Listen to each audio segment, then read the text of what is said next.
Hi hello welcome back to my YouTube channel. First time me channel చూసినట్టయితే subscribe చేసి పెట్టుకోండి.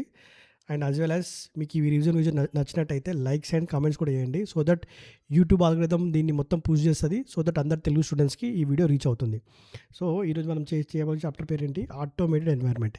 ఈ chapter ఏంటంటే కన్సిస్టెంట్గా every attempt 3 to 6 marks, sometimes 3 marks 4 అంటే 3 to 6 మార్క్స్ ఖచ్చితంగా ఎవ్రీ అటెంప్ట్ వస్తుంది. ఈ చాప్టర్ మీద మన ఫోకస్ ఎట్లుంటుందంటే మీకు చాలా టర్మ్స్ అర్థమవుతాయి, చాలా టర్మ్స్ గుర్తు దాని మీనింగ్ తెలుస్తుంది, కానీ గుర్తుపెట్టుకోవడం మనం చాలా కష్టపడతాం కదా. సో మన మెయిన్ ఫోకస్ ఏంది ఈ చాప్టర్ కంటే ఎక్కువ శాతం మనము ఆన్సర్ని ఒక స్టోరీలా ఎట్లా గుర్తుపెట్టుకోవాలా. సో అదే ఫోకస్ ఇద్దాం ఈ చాప్టర్ మొత్తం మనకు. సో లేట్ చేయకుండా ఈ చాప్టర్ స్టార్ట్ చేద్దాం మనం. So what is automated environment? Automated environment ఏంది? ఇది ఒక బిజినెస్ ఎన్వైర్న్మెంట్. ఇక్కడ ఏమవుతుంది, ప్రాసెసెస్ కానీ, ఆపరేషన్స్ కానీ, అకౌంటింగ్ కానీ, ఈవెన్ డిసిషన్ మేకింగ్ ఎట్లయితుందంట? Through computer operations. ఎట్లా అవుతుంది? Through computer operations. ఒక నిమిషం.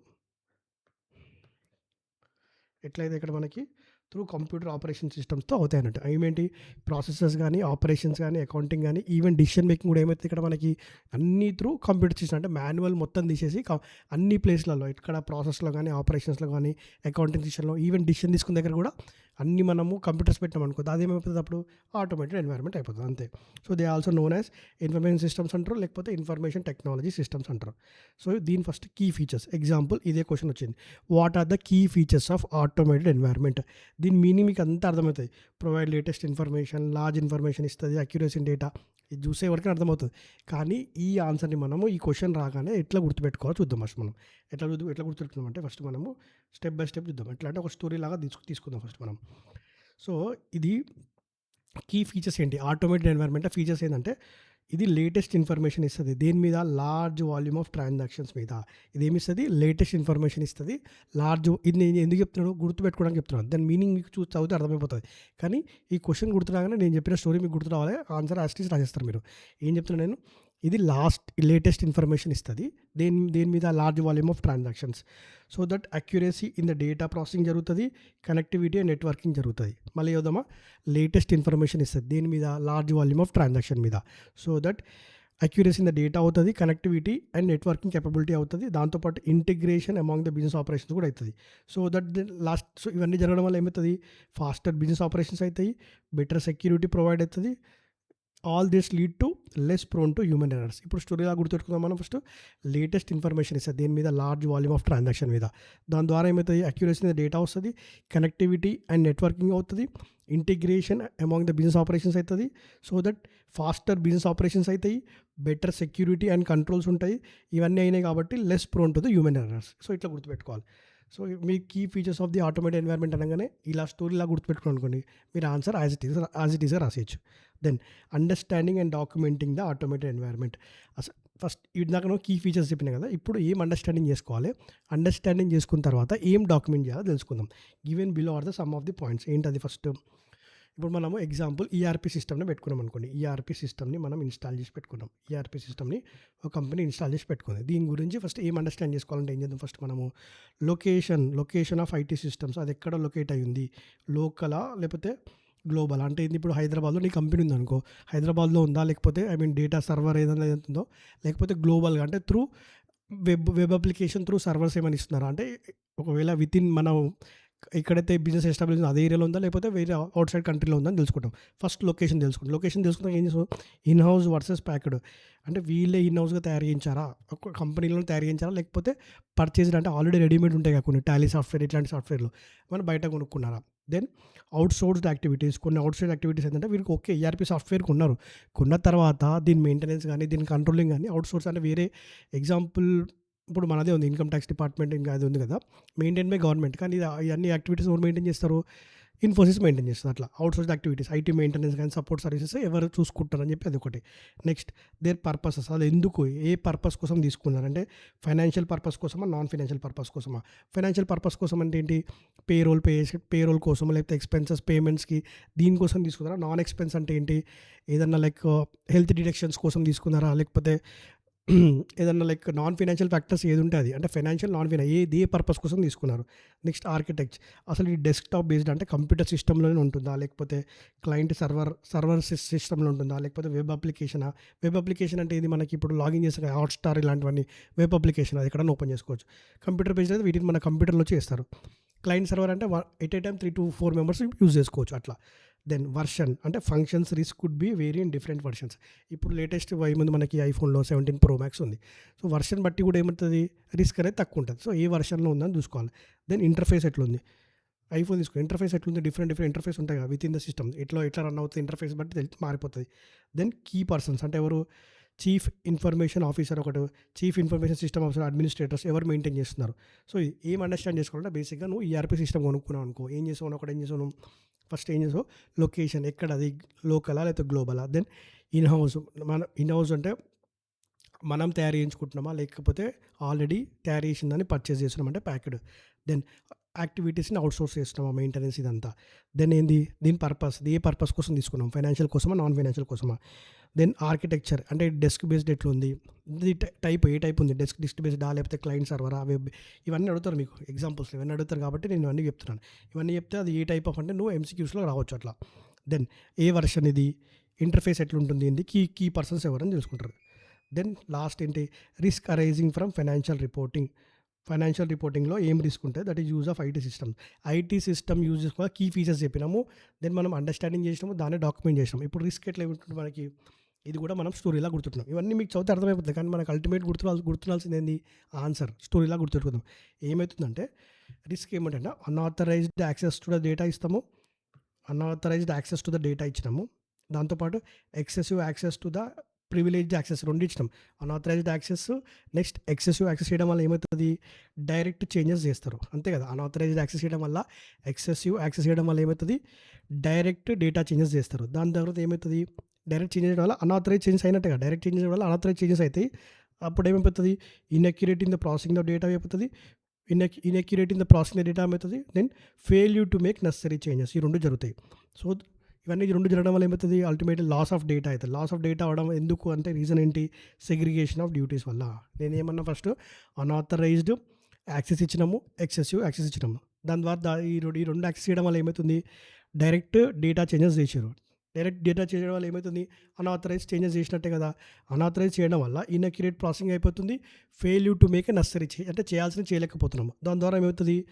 Loss of data. ఇదంతా ఎందుకయింది? Because of segregation of duties. ఇలా మీరు ఆన్సర్ ఇట్లా స్టోరీలా గుర్తుపెట్టుకున్నారు అనుకోండి. ఎగ్జామ్‌లో మీకు ఈజీగా గుర్తుంటది అది. Then impact of IT related risk. The above risk have to be mitigated. అంటే ఈ రిస్క్‌ని తగ్గించాలి. ఎందుకు? Impact of IT related risk అంటే ఇంపాక్ట్ ఆన్ ద కంట్రోల్స్. ఎందుకు తగ్గించాలంటే ఒకటి కంట్రోల్స్, ఒకటి impact on the substantive process, ఒకటి ఇంపాక్ట్ ఆన్ రిపోర్టింగ్. ఇప్పుడుంది. ఎందుకు ఐటీ రిస్క్ తగ్గించాలంటే it may lead to non reliance on the automated controls. మనం కంట్రోల్స్ ఒక పర్పస్ కోసం పెట్టినాం. మరి ఈ రిస్క్ ఉందనుకో, ఏవైతే కంట్రోల్స్ పెట్టినామో దాని మీద నీకు నమ్మకం ఉండదు. ఇదేమో test of controls. Then test of details ఇది సబ్స్టాంటివ్ ప్రొసీజర్స్. ఇది non reliance on the data obtain from the financial reporting systems. ఇప్పుడు ఒక రిపోర్టు ఒకటి ఆటోమేటెడ్ కంట్రోల్స్ ఒక రిపోర్ట్ ఇచ్చింది. ఆ రిపోర్ట్ బేస్ చేసుకొని దాని మీద నువ్వు టెస్ట్ ఆఫ్ డీటెయిల్స్ చేద్దాం అనుకుంటావు కదా! సో, ఈ టెస్ట్ సబ్స్టాంటివ్ ప్రొసెస్ అంటే దీన్నే. ఈ సబ్స్టాంటివ్ ప్రొసెస్ కూడా రిలయన్స్ అనేది ఉండదు. దెన్ ఈ 2 ఉన్నాయి కాబట్టి it may lead to modification to the auditor's report ఇస్తాం. సో, అది ఎందుకంటే first test of controls, then reliance on test of control మీద అవుతది. Reliance on test of details మీద అవుతది. ఇవి 2 ఉండడం వల్ల that may lead to modification to the opinion. Then types of controls in automated environment. అసలు what are the different types of controls in automated environment? General IT controls. General IT controls అనేది ఏంటంటే ఓవరాల్‌గా ఇది ఏంటంటే these are the policies and procedures. ఇవి ఒక policy, ఒక procedure. Example మీరు గుర్తుపెట్టుకోండి. ఒక ఆర్గనైజేషన్‌లో ఎంటర్ అయితున్నా ఆర్గనైజేషన్‌లో సిస్టమ్స్ ఆపరేట్ చేస్తున్నా, ఏం చేసినా సరే జనరల్‌గా పెట్టే కంట్రోల్ ఏంది? Password policy. ప్రతి ఒక్కరికి పాస్వర్డ్ ఇస్తారు. డోర్ ఓపెన్ చేయనీకైనా ఐ మీన్ ఆర్గనైజేషన్‌లో కంప్యూటర్స్ ఆపరేట్ చేయాలన్నా, లేకపోతే ఏమైనా డేటా సెంటర్‌కెళ్ళి ఆ సర్వర్‌ని యాక్సెస్ చేయాలన్నా ప్రతి దానికి ఒక పాస్వర్డ్ ఇస్తారు కదా! సో, ఇది best classic example of general IT controls. So, that may relate to many applications. అన్ని అప్లికేషన్స్ ఇస్తాం. ఎగ్జాంపుల్ ఎంట్రీలో ఒక కంట్రోల్ ఇస్తాం. డోర్ ఓపెన్ చేయడానికి. దెన్ సిస్టమ్ లాగిన్ చేయడానికి ఇస్తాం. బ్యాంక్స్‌లో ఏంది ఒకవేళ నువ్వు వెళ్లి లాకర్ రూమ్‌కి ఓపెన్ అక్కడ కూడా ఒక పాస్వర్డ్ ఇస్తాం కదా! So, they related to many applications and support the effective functioning of control application control. Application control ఏం పెడతాం మనము? అప్లికేషన్ కంట్రోల్ ఏమో వితిన్ ద సిస్టమ్ అంటే సాఫ్ట్‌వేర్ ఉంటుంది అప్లికేషన్ కంట్రోల్. దాని మీద కంట్రోల్ ఉండడానికి ఏం పెడతాము? జనరల్ ఎలక్ట్రిక్ కంట్రోల్స్ పెడతాం అది. Which maintains the integrity of the information and security of the data. అంతే కదా! Includes control over the following ఏంటది? These are generally implemented to mitigate the IT specific risk and applied commonly across multiple IT systems, multiple applications. Hence, they are known as pervasive controls and indirect controls. ఎందుకంటే direct మనం ఏం చేస్తున్నాం ఇక్కడ password policy అనేది పర్వేజ్ అంటే ప్రతి దాని మీద ఉంటుంది, అన్నిటి మీద స్ప్రెడ్ అయి ఉంటుంది పాస్వర్డ్ పాలసీ అనేది. బెస్ట్ ఎగ్జాంపుల్ మీకు జనరల్ ఐటీ కంట్రోల్స్ అనగానే ఒకటే గుర్తుపెట్టుకోవాలి, పాస్వర్డ్ పాలసీ. దీన్ని ఏమంటారు? ఇండైరెక్ట్ కంట్రోల్ అంటాము. డైరెక్ట్ ఎఫెక్ట్ అవ్వవు, బట్ ఇండైరెక్ట్గా అన్ని అప్లికేషన్ కంట్రోల్ ఇదే కంట్రోల్ చేస్తుంది, అన్నిటి మీద స్ప్రెడ్ అయి ఉంటుంది కాబట్టి దీన్ని ఏమంటారు మనము? Pervasive control or indirect control అంటాం. సో ఫస్ట్ దీంట్లో టైప్స్ చూద్దాం, మనం ఏమేమి టైప్స్ ఉంటాయో చూద్దాం. First data center and network operations. Data centers అంటే ఉంటాయి కదా మనకి, data centers big data center servers ఉంటాయి కదా. దెన్ నెట్వర్క్ ఆపరేషన్, దీని మీద ఏం చేయాలంటే the objective is to ensure that production systems are processed to meet the financial reporting. Ultimately ఈ లైన్ అది కామన్. ద ఆబ్జెక్టివ్ ఇస్ ఎందుకు మనం డేటా సెంటర్ నెట్వర్క్ ఆపరేషన్ ఎందుకు పెడతామంటే ఫైనాన్షియల్ రిపోర్టింగ్ ఆబ్జెక్టివ్స్ ఫుల్ఫిల్ అవ్వాలి. సో యాక్టివిటీస్ ఏముంటాయి? Overall management of computer operations like preparing, scheduling, executing both batch processing, monitoring, storage, retention of backups, matters such as ఇదేంది business continuity plan, destruction recovery plan. అంటే నీకు production system ఇది ఉంది, ఆ production systems are process to ఇది ఒకటి చెప్పినాం కదా. ఇక్కడ ఏం చేస్తామంటే మనం సర్వర్స్ మీద ఆర్ ఈ సర్వర్స్ మెయింటైన్ చేసేటప్పుడు డేటా సెంటర్స్ మీద ఎలాంటివి కంట్రోల్స్ పెడుతున్నాం అంటే మనము ఒకటి ప్రిపేరింగ్, అది ప్రిపేర్ చేసుకోవాలి. Then scheduling, automatic scheduling. Example Amazon ఉంది, వాళ్ళు డెలివరీస్ ఇవన్నీ ఉంటాయి కదా, అవే ప్రిపేర్ చేసుకుంటే షెడ్యూలింగ్ ఇస్తుంది. బ్యాచ్ ప్రాసెసింగ్ అంటే అన్నీ ఒకేసారి జరుగుతాయి, ఒక్కసారి అంటే ఒక్కొక్కటి కాకుండా ఒకసారి ఒకవేళ 10 ఆర్డర్లు ఎట్ టైం వచ్చినాయి అనుకో అంత ఒకేసారి అయిపోతాయి. Batch processing. స్టోరేజ్ డివైస్ అంటే డేటా మొత్తం స్టోరేజ్ చేసుకోవడం, రిటెన్షన్ ఆఫ్ బ్యాకప్స్ ఉండడము. నెక్స్ట్ ఇంకేంటి? బిజినెస్ కంటిన్యూటీ ప్లాన్ ఏంటంటే ఏదైనా ఏదైనా థెఫ్ట్ అయినా ఏమైనా అయినా సరే బిజినెస్ ఎప్పుడు అన్ఇంటరప్టెడ్గా అవుతూనే ఉండాలి. దెన్ డిజాస్టర్ రికవరీ ప్లాన్, ఏదైనా లాస్ అయితే మళ్ళీ రికవర్ అయ్యే బ్యాకప్స్ కూడా ఉండాలి. ఇది డేటా సెంటర్ నెట్వర్క్ ఆపరేషన్. ఇది one of the general IT control. ఇది వన్ ఆఫ్ ది కంట్రోల్ మనం పెట్టుకుంటాం. దెన్ ప్రోగ్రామ్ చేంజ్, ఇది ఏంటంటే మనం కొత్త అప్లికేషన్ పెట్టట్లేదు, ఒకవేళ చేంజెస్ అయినప్పుడు ఎలాంటి కంట్రోల్ ఉండాలి. ఏంటంటే the objective is modification system చేసినప్పుడు continue to meet the financial ఏమైనా మాడిఫికేషన్ చేసినప్పుడు అప్పుడు కూడా నీకు ఫైనాన్షియల్ రిపోర్టింగ్ ఆబ్జెక్టివ్స్ అనేది మీట్ అవ్వాలి. ఇట్ ఇంక్లూడ్స్ ఏంది యాక్టివిటీస్, చేంజ్ మేనేజ్మెంట్ ప్రాసెస్ ఏదైనా చేసినప్పుడు రికార్డింగ్ అని, మేనేజింగ్ అని, ట్రాక్ చేంజింగ్ రిక్వెస్ట్ కానీ, మేకింగ్ ద టెస్టింగ్ చేంజెస్, ఇవన్నీ ఏంది ఏదైనా మాడిఫై చేస్తున్నప్పుడు ఇవన్నీ ప్రాపర్గా జరగాలి. Then access security. Access security ఏంది? ఎవరైనా access to the large data or sensitive information అప్పుడు అక్కడ ఇలాంటి కంట్రోల్స్ ఉండాలి. ఏంది? Access to the program and data is authenticated and authorize. Authenticated అయి ఉండాలి, దాన్ని ఆథరైజ్ ఉండాలి. సో ఇది కూడా అంతే. ఇదంతా ఎందుకు? అన్నిటికీ కామన్. ఇది ఫైనాన్షియల్ రిపోర్టింగ్ ఆబ్జెక్టివ్స్ ఫుల్ఫిల్ అవ్వాలి. దాంట్లో ఏముంటుంది? సెక్యూరిటీ, ఒక సెక్యూరిటీని పెట్టాము. దెన్ మేనేజ్మెంట్, సెక్యూరిటీ పాలసీస్ ఒకటి, procedures, application security and data security, operating system security, network security, అన్నిటికీ మనం ఏంది ఫిజికల్ కానీ ఫిజికల్ సెక్యూరిటీ అట్లా. అంటే యాక్సెస్ సెక్యూరిటీకి ఏమేమి ఉంటాయి? Different types. అప్లికేషన్ అంటే ఇప్పుడు ఏదైనా సాఫ్ట్వేర్కి వెళ్ళాలంటే అక్కడ అప్లికేషన్ సెక్యూరిటీ పెడతాము. దెన్ డేటా సెంటర్కి వెళ్ళాలంటే డేటా సెక్యూరిటీ పెడతాము. Operating system security, physical security, అన్నిటి మీద ఒకటి యాక్సెస్ సెక్యూరిటీ పెడతాం. ఇవన్నీ ఏంది? These are the types of general IT controls. అది. Then application system acquisition, development and maintenance. ఇది కూడా సేమ్ ఫైనాన్షియల్ రిపోర్టింగ్. ఇక్కడ ఏంటంటే మనం డెవలప్ చేస్తున్నాం, ఇందాకనే మాడిఫై చేస్తున్నాం. అప్పుడు ఏం చేయాలి? ఫస్ట్ ఏంది? Systems are developed, then configurated and implemented to meet financial reporting objectives. ఇక్కడ ఏముంటుంది? Overall management of development activities. Initiation కరెక్ట్గా జరగాలి. ఇనిషియేషన్ చేసిన తర్వాత ఏదైనా కొత్త సాఫ్ట్వేర్ డెవలప్ చేసినప్పుడు అనలైజ్ చేయాలి, దాన్ని డిజైన్ చేయాలి, దెన్ కన్స్ట్రక్ట్ చేయాలి. ఇక్కడేమో ఓన్లీ ఇక్కడేమో మనము ఏదది ప్రోగ్రామ్ చేంజ్, పాత దానికే మాడిఫికేషన్ చేస్తుంది, ఇక్కడ కొత్తది ఆల్టుగెదర్ చేస్తున్నాం కాబట్టి ఇక్కడ ఎలాంటి జనరల్ ఐటీ కంట్రోల్స్ ఉండాలంటే project initiation, analysis, design, construction, testing and the qualities assurance, ఇవన్నీ ఇవ్వాలన్నట్టు. సో ఇట్లా మీరు దీనికి ఏం స్టోరీ వెళ్ళడానికి లేదు, మీరు గుర్తుపెట్టుకోవాలి జనరల్ ఐటీ కంట్రోల్స్ టైప్స్ ఏముంటాయి. జనరల్ అంటే అర్థమైపోయింది కదా మీకు. పాస్వర్డ్ పాలసీ అని చెప్పిన దాంట్లో types. Data center and network operation one of the general country control. Program change అయ్యేటప్పుడు ఎలాంటి కంట్రోల్ పెట్టాలి, యాక్సెస్ సెక్యూరిటీ ఉన్నప్పుడు ఏం చేయాలి, అప్లికేషన్ సిస్టమ్ డేటా అక్విజిషన్ అప్పుడు ఎలాంటి జనరల్ ఐటీ కంట్రోల్స్ పెట్టాలి. దెన్ ఇప్పుడు మనం అప్లికేషన్ కంట్రోల్ కోసం, అంటే ఇది సాఫ్ట్వేర్ అంతే కదా. అప్లికేషన్ కంట్రోల్ అనేది ఇట్ సెల్ఫ్ ఈ software. Includes both automated and manual control that operate at the business place level. It help ensure ఈ అప్లికేషన్ కంట్రోల్ పెట్టడం వల్ల ఏంది అప్లికేషన్ మీద మనం కంట్రోల్ పెడుతున్నట్టు. సో, దానివల్ల completeness, accuracy, integrity of the data ఉంటది. Example edit checks, validation checks ఏదన్నా ఇప్పుడు మీరు బిగ్ ఫోర్‌లోకి వెళ్ళినప్పుడు బిగ్ ఫోర్‌లో మీరు ఆర్టికల్స్ చేసినప్పుడు మీకు చాలా ఇవన్నీ తెలుస్తుంటాయి మీకు అన్నీ. అంటే చాలా రియల్‌గా తెలుస్తుంటాయి. ఇవన్నీ మనకి అప్లికేషన్ ఇస్తారు మనకి. దాని మీద ఎలాంటి కంట్రోల్స్ ఉండాలంటే ఏంది ఇక్కడ ఎడిట్ చెక్స్ గాని ఏందది ఇక్కడ ఉంది. Edit checks, validation and input data, sequence numbering checks, user limit checks, reasonable checks, mandatory data field ఇవన్నీ కంట్రోల్స్ పెట్టడం వల్ల ఏమైతది ఆ అప్లికేషన్ ఏదైతే ఉందో దాని మీద ఓవరాల్ కంట్రోల్ పెట్టినట్టు అయితది అది. Then IT dependent controls. IT dependent controls ఏందంటే ఇప్పుడు ఇన్ఫర్మేషన్స్ ఒకటి మనకి ఏంది ఐటీ కంట్రోల్స్ కొన్ని పెట్టినాం. ఐటీ కంట్రోల్స్ నుంచి కొన్ని రిపోర్ట్స్ వస్తాయి. ఆ రిపోర్ట్స్ బేస్ చేసుకొని మాన్యువల్ కంట్రోల్ పెడతామన్నట్టు అది. So, IT I mean automated environment నుంచి కొన్ని రిపోర్ట్స్ జనరేట్ అవుతాయి. ఆ రిపోర్ట్ బేస్ చేసుకొని దాని మీద మాన్యువల్ కంట్రోల్ పెడతాం. అది దాని meaning. These are basically manual controls that make use of some of form of data or information or reports produced by the financial reporting on IT systems. IT system ఏవైతే report generation దాని మీద manual controls పెడతాం. So, due to the inherent dependence on IT ఉండడం వల్ల IT మీదనే ultimately IT ఇచ్చిన దాని మీదనే మనము రిపోర్ట్స్ ఏవైతే ఇస్తామో దాని మీదనే మాన్యువల్ కంట్రోల్ పెడుతున్నాం కాబట్టి so the effectiveness and reliability of automated application controls and IT dependent controls require general IT controls effective. నీకు జనరల్గా ఉండంటే పాస్వర్డ్ పాలసీ ప్రాపర్గా లేకపోతే నువ్వు ఐటీ డిపెండెంట్ కంట్రోల్స్ ప్రాపర్గా ఉండదు. దాని ద్వారా ఏమవుతుంది ఇక్కడ మీకు ఐటీ డిపెండెన్స్ అనేది మొత్తం ఎఫెక్ట్ అవుతుంది. సో, అందుకే ఏం చెప్పాలంటే మనకి ఇక్కడ effectiveness and reliability of automated control దీని మీద డిపెండ్ ఉంటుంది.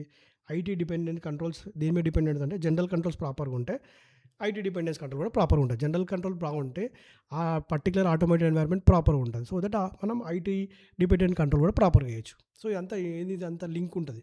అందుకే general control versus application control ఏంటి these controls over the IT systems inter related and general IT controls are need to be support the functioning of general controls ఏం చెప్పింది ఇందాక నేను password policy that need functioning of application controls and both are needed to ensure the completeness and accuracy of information through IT systems. ఈ రెండు ఉండాలి. Password policy బాగుంటేనే నీకు ఏమవుతుంది ఫంక్షనింగ్ ఆఫ్ అప్లికేషన్ కంట్రోల్ బాగుంటుంది. లేకపోతే ఎవరంటే వాళ్ళు వచ్చేసి మొత్తం అప్లికేషన్ కంట్రోల్ని మొత్తం ఏంది లైక్ ఏదైనా చేంజెస్ కావాలంటే అది చేసుకోవచ్చు. So general IT control both are inter general IT control ఉంటేనే మన అప్లికేషన్ కంట్రోల్ ప్రాపర్గా ఉంటుంది. టెస్టింగ్ మెథడ్స్ ఇన్ ఎట్లా ఆడిటర్ టెస్ట్ చేస్తాడంటే these are basically 4 types of audit test that auditor should used. ఏంటది ఇందాక మనం ఎస్ఏ500లో ఎస్ఏ500 లేదో అవే మెథడ్స్ ఏంది enquiry, observation, inspection, reperformance. So enquiry is the most efficient and audit test but it gives less audit evidence. ఎందుకంటే enquiry చేయడం వల్ల ఓన్లీ ఆ particular person or particular organisation నుంచి మాత్రమే నీకు ఆన్సర్ దొరుకుతుంది. కానీ అది మొత్తం సొల్యూషన్ అవ్వదు. ఎఫిషియంట్ బట్ అది లీస్ట్ ఆడిట్ ఎవిడెన్స్. అందుకే మనం ఏం చేసాం enquiry should always be used in combination with methods. వేరే కాంబినేషన్ యూజ్. అందుకే reperformance is the most effective gives best audit evidence. Reperformance use చేస్తాం అంటే మనం వెళ్ళి వాళ్ళు పర్ఫామ్ చేసిన ఏదైతే ఆడిట్ ఎవిడెన్స్ ఉందో మనం కూడా పర్ఫామ్ చేస్తాం. హవెవర్ దే కన్జ్యూమ్ అంటే రీపర్ఫార్మెన్స్ మళ్ళీ చేయడం వల్ల ఏంది లీస్ట్ అంటే చాలా టైం కన్జ్యూమింగ్ ఉంటుంది. ఫస్ట్ అయితే ఎంక్వైరీ అనుకున్నాం కానీ ఎంక్వైరీ చేయడం వల్ల ఇది నీకు మొత్తం ఆడిట్ ఎవిడెన్స్ ఇయ్యదు. అందుకే రీపర్ఫార్మెన్స్ ఏంది వెరీ టైం కన్జ్యూమింగ్. అందుకే మనం ఏం చేసాం enquiry in combination with inspection ఇది బెస్ట్ అన్నట్టు. Enquiry with inspection gives the most effective and efficient audit evidence. MCQs రావచ్చు. ఇక్కడ ఐటీ కంట్రోల్స్లో ఏది బెస్ట్ మెథడ్ అంటే ఏం చేస్తుంది enquiry with inspection gives the best audit evidence, effective and efficient audit evidence అని చెప్పాలి. So when testing automated environment some of the more common methods ఏముంటాయి చెప్పండి మీరు. ఫస్ట్ మనం ఏం చేసామంటే టెస్టింగ్ చేసేటప్పుడు వాక్ త్రూ ఒక ఆర్గనైజేషన్ పెద్ద ఫ్యాక్టరీ ఊహించుకోండి మీరు. ఆ పెద్ద ఫ్యాక్టరీలో నువ్వు ఏం చేసావు వాక్ త్రూ అంటే అండర్స్టాండ్ చేసుకుంటున్నావు. Understanding how automated environment is process అంటే నడుస్తున్నావు అనుకో పెద్ద ఆర్గనైజేషన్ పెద్ద సిస్టమ్స్ ఇక్కడ ఉన్నాయి నువ్వు మధ్యలోకి వెళ్ళి నడుస్తున్నావు అనుకో అప్పుడు ఏం చేస్తున్నావు అట్లా గుర్తుపెట్టుకుని అంటున్నాను. వాక్ త్రూ అంటే అది లిటరల్ మీనింగ్ కాదు. So doing a walk through చేసినప్పుడు ఏమైతే మీకు ఇట్లా పెద్ద మిషన్ ఒకటి రన్ అవుతూ ఉంటుంది. అక్కడ వెళ్ళి ఏం చేస్తాను users processes and transaction observe చేస్తుంటావు ఈ ప్రాసెస్ని ఎట్లా యూజ్ చేసుకుంటుంది.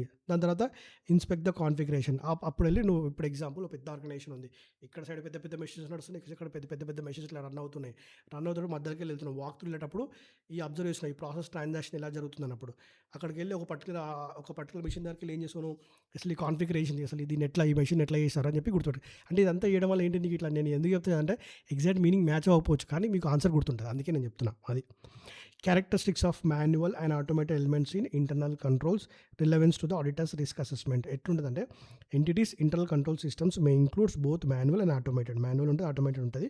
The characteristics of these controls influence the auditor's risk assessment బట్టి ఉంటుంది, nature timing extent of audit procedure బట్టి ఉంటుంది. So manual control versus automated control. So manual controls internal controls may be more suitable. ఎప్పుడు manual controls more suitable అవుతుందంటే ఎక్కడైతే judgement, ఇప్పుడు automated దాంట్లో దానికి మనం ఒక కాన్ఫిగరేషన్ ఫీడ్ ఇచ్చేసి ప్రోగ్రామ్ డిజైన్ చేసి ఇచ్చేస్తాం అంతే తప్ప ఆ జడ్జ్మెంట్ తీసుకోగలుగుతుందా? సో ఎక్కడ నీకు మాన్యువల్ అంటే ఎక్కడైతే జడ్జ్మెంట్ ఉందో, ఎక్కడైతే డిస్క్రిప్షన్ అంటే ఎక్కడైతే డిసిషన్ తీసుకోవాలో అక్కడ మాన్యువల్ ఎంటర్ అవుతుంది. జనరల్గా ఏమవుతుంది అక్కడ ఎక్కడైతే లార్జ్ అన్యూజువల్ నాన్ రికరింగ్ ఉందో, నాన్ రికరింగ్ ఉన్నప్పుడు ఎప్పుడో ఒకసారి జరుగుతుంది కదా. సో దానికోసం నువ్వు ఆటోమేటెడ్ పెట్టే అవసరం లేదు, మాన్యువల్ పెట్టాలి. దెన్ ఏంటి, change in circumstances that requires controls outside the scope of automated. ఏదైతే అవుట్ సైడ్ ద స్కోప్ ఉంది అది. దెన్ ఎక్కడైతే errors are difficult to define. Errors అనేది చాలా మిషన్స్ కానీ ఆటోమేటెడ్ ఎన్వైర్మెంట్ కనుక్కోకపోతుంది. దీన్ని ఎట్లా గుర్తుపెట్టుకున్నాం, transactions are changing circumstances. Transactions అనేది సర్కమ్స్టాన్సెస్ వల్ల చేంజ్ అవుతున్నాయి. నీకు గుర్తుపెట్టుకునే ఆన్సర్ ఇది. ఎక్కడ నీకు మాన్యువల్ ఇంటర్వెన్షన్ అంటే transactions are changing due to circumstances, దానివల్ల ఏమవుతుంది, ఎర్రర్స్ అవుతున్నాయి. Transactions are changing due to circumstances, దానివల్ల ఎర్రర్స్ అవుతున్నాయి కాబట్టి ఎఫెక్టివ్ మానిటరింగ్ అంటే మానిటరింగ్ అనేది ఎఫెక్టివ్ జరుగుతలేదు ఇన్ ఆటోమేటెడ్ ఎన్వైర్మెంట్ అని గుర్తుపెట్టుకోండి. So these are the examples of where manual controls are more suitable. అంటే కొన్ని ట్రాన్సాక్షన్స్ వల్ల ఈ ట్రాన్సాక్షన్ వల్ల చేంజ్ సర్కమ్స్టెన్స్ అవుతుంది, సో దట్ ఎర్రర్స్ అవుతున్నాయి కాబట్టి మానిటరింగ్ నింద అది effectiveness of the automated environment అనేది పడిపోతుంది ఆర్ తగ్గుతుంది అని చెప్పి రాసుకోండి, అట్లా గుర్తుపెట్టుకోండి. Manual control environment may be less suitable. ఎప్పుడు మాన్యువల్ ఎలిమెంట్ లెస్ సూటబుల్, ఇక్కడ మోర్ సూటబుల్. లెస్ సూటబుల్ ఎక్కడైతే రికరింగ్ లార్జ్ ట్రాన్సాక్షన్స్ ఉంటాయో, situations where error that may be anticipated prepared. ఇక్కడ ఆల్రెడీ మీకు తెలిసిపోతుంది యాంటిసిపేటెడ్ ప్రిపేర్డ్ అయినప్పుడు ఆటోమేషన్ చేసేసి అయిపోతుంది అట్లా. Next control activities where specific way to perform the control adequately design and automated. ఎక్కడైతే కంట్రోల్ యాక్టివిటీస్ ఎక్కడైతే ఉన్నాయి, way to perform the controls అడిక్వేట్గా డిజైన్ చేయగలుగుతామంటే అక్కడ యూజ్ చేసుకోవాలి. దెన్ లాస్ట్ కాదు ఇంకా ఉంది కదా, డేటా అనలిటిక్స్ అంటే ఏంది. డేటా అనలిటిక్స్ అంటే ఏంటంటే ఎక్కడైతే నువ్వు కొన్ని ప్రాసెసెస్ యూజ్ చేస్తున్నావు, టూల్స్ యూజ్ చేస్తున్నావు, టెక్నిక్స్ యూజ్ చేస్తున్నావు, ఎందుకు, to tap vast amounts of electronic data to obtain meaningful information. కొన్ని tools techniques and process use చేస్తున్నాయి ఎక్కడైతే vast amount of electronic data ఉంది, so that obtain meaningful information. దాన్ని ఏమంటారు, అనలిటిక్స్ అంటారు. The tools and techniques auditor ఒకవేళ ఆడిట్లో use చేస్తే దాన్ని ఏమంటారు, known as computer assisted audit techniques, that CAATs in short data analytics అంటారు. So analytics that can be used. ఇందాక ఏం చెప్పిన డేటా అనలిటిక్స్ అండ్ ఆడిట్ అంటే ఏంటంటే ఎక్కడైతే auditor processes, tools and techniques use చేస్తాడో to break vast data of electronic data to give meaningful information to the data analytics. So దాన్ని ఏమంటారు మనం, కంప్యూటర్ అసిస్టెడ్ ఆడిట్ టెక్నిక్స్ అంటారు. సో అనలిటిక్స్ ఎక్కడ use చేస్తారు, ఇది కూడా నేను ఫస్ట్ మీరు మీనింగ్ అర్థమైపోతుంది, మళ్ళీ స్టోరీలా గుర్తుపెట్టుకోండి. ఎట్లా అంటే ఒకటి మీకు లార్జ్ వాల్యూమ్ ఆఫ్ డ్రాక్ట్, పెద్ద ట్రయల్ బ్యాలెన్స్ ఫుల్ డేటా మొత్తం నింపించేసింది అనుకో, నువ్వేం చేస్తావు అక్కడ ఫస్ట్ దాన్ని రీకంప్యూటేషన్ చేస్తావు, దెన్ రీపర్ఫార్మెన్స్ చేస్తావు, రీపర్ఫార్మెన్స్ చేస్తావు. చేసిన తర్వాత completeness of data and population ఉందా అని చూసుకుంటావు. ఫస్ట్ ఏం చేస్తావు, రీకంప్యూటేషన్ చేస్తావు. నీకు ఒక డేటా ఇచ్చింది, పెద్ద డేటా ఇచ్చిన తర్వాత ఏం చేస్తావు, ఫస్ట్ రీకంప్యూటేషన్ చేస్తావు, దెన్ రీపర్ఫార్మెన్స్ చేస్తావు. చేసిన తర్వాత అది కంప్లీట్గా ఉందా అని చూస్తావు. చూసిన తర్వాత పెద్ద కంప్లీట్ ఉందన్నప్పుడు నువ్వు మొత్తం పర్ఫామ్ చేయవు కదా, సెలక్షన్ ఆఫ్ కొన్ని ఆడిట్ శాంపుల్ తీసుకొని ఏం చేస్తావు, జనరల్గా ఆడిట్ శాంపుల్లో general analysis of what general ఎంట్రీస్ని అల్ఫై, నువ్వు ఏం చేసి జనరల్ ఎంట్రీస్ని అనాలిసిస్ చేస్తావు. చేసిన తర్వాత దాంట్లో ఫ్రాడ్ ఇన్వెస్టిగేషన్ తెలిసింది తెలుసు కాబట్టి మనకి ఇంపాక్ట్ ఆఫ్ కంట్రోల్ డిఫిషియన్సీ ఏంటని తెలిసింది, కంట్రోల్ డిఫిషియన్సీ ఉందని తెలిసింది. ఎట్లా గుర్తుపెట్టుకోవాలంటే మీరు ఇక్కడ ఏంది, analytics that can be performed, ఇది మీకు మీనింగ్స్ అని అర్థమవుతుంది. కానీ ఈ క్వశ్చన్ రాగానే ఏంది, మీకు ఈ స్టోరీ గుర్తు రావాలి. ఏంటి, ఒక లార్జ్ వాల్యూమ్ ఆఫ్ డేటా, ఒక పెద్ద ట్రయల్ బ్యాలెన్స్ ఇచ్చిండు, మనం ఏం చేస్తాం, ఫస్ట్ రీకంప్యూటేషన్, దెన్ రీపర్ఫార్మెన్స్ చేసినాక ఇది కంప్లీట్ డేటా ఉందా లేదా, కంప్లీట్ డేటా ఉంది, మొత్తం ఆడిట్ చేయాలి కదా, శాంపుల్ తీసుకుని ఏం చేస్తావు, జర్నల్ ఎంట్రీస్ దేని మీద అనాలిసిస్ ఆఫ్ జర్నల్ ఎంట్రీస్ చేసిన తర్వాత నీకు ఏమర్థమైంది, ఫ్రాడ్ ఇన్వెస్టిగేషన్, అప్పుడు ఇంపాక్ట్ ఆఫ్ కంట్రోల్ డిఫిషియన్సీ ఏందని తెలుస్తుంది అది. దెన్ లాస్ట్ డిజిటల్ ఆడిట్ ఏంటంటే artificial intelligence, data analytics and other latest technology to help the understanding the business operations in a better way. Digital auditing ఏంటంటే ఇక్కడ artificial intelligence ఏఐని use చేసి, data analytic tools and process అని చెప్పిన అవి use చేసి, then latest technology use చేసి ఏం చేస్తుండో అండర్స్టాండింగ్ ద బిజినెస్ చేసింది కాబట్టి అప్పుడు ఏమైతే ఆడిటర్కి ఈ టూల్స్ ఏమి హెల్ప్ అవుతాయి, to better way to and devout the more attention to the important areas. ఎక్కడైతే ఫోకస్ చేయాలో ఆబ్వియస్లీ ఇప్పుడు ఏఐ వచ్చిన తర్వాత ఏమైంది, మనకి ఈజీ అయిపోయింది లైఫ్ అంతా. సో అలానే artificial intelligence, data analytics, other tools use చేయడం వల్ల ఈ పర్టిక్యులర్ ఆడిటర్ ఈ కంపెనీ క్లయింట్ దగ్గర ఎక్కడ మోర్ టైం డివోట్ చేయాలో తెలిసింది. డివోట్ చేసింది కాబట్టి identifying the risk in making the technology. Identify the risk, make use of technology. ఇదంతా చేస్తున్నాం కాబట్టి we are identifying the risk with the help of the technology. అది then access and report of audit findings. ఎక్కడ ఇస్తాను, at the conclusion of each audit there will be certain findings in the IT environment. So IT control that need to be reported. ఎక్కడ చెప్పండి, మనం ఏమేమి report చేస్తామంటే weakness in the IT control. ఎక్కడ మొత్తం మనం వెరిఫై చేసినాం కదా, ఎక్కడ వీక్నెస్ ఉంది. Then impact of this weakness దాని ఇంపాక్ట్ ఏంది.